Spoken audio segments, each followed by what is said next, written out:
And now we're going to move on to this episode, and we're going to talk a little bit now about our fears, because I find that when we're working with nurturing voice, the voices in our heads really start clamoring when we're afraid.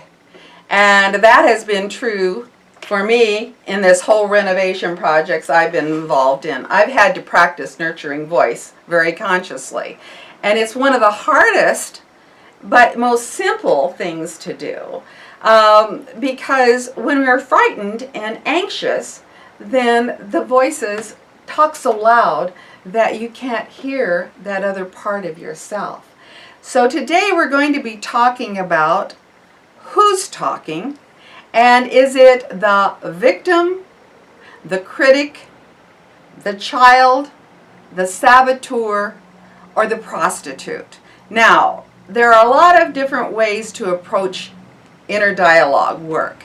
These are the 5 that I've chosen to work with, the 5 voices that I've chosen to work with.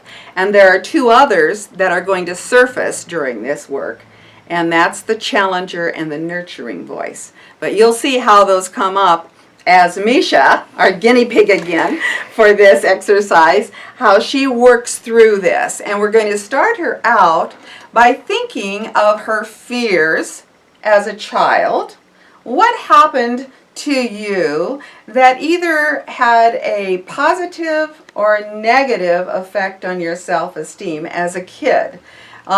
I think of those times when I tried to play the piano in first grade in front of my whole grade school audience, and I got up to the stage and I sat down as big as you please, and I had my music and I put it on the piano and it was upside down.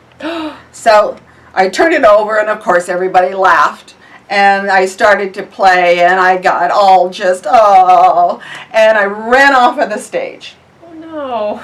And I won't tell you how that came out until later, but that's one of my childhood memories, and it had a big impact on my self-esteem.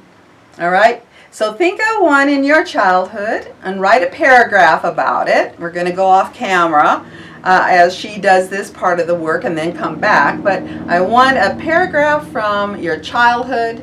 I want another one from a teenage. What were you afraid of? Did you try out for something? Did you attempt to go on your first date? What happened? It could be anything. But think of something that impacted you positively or negatively.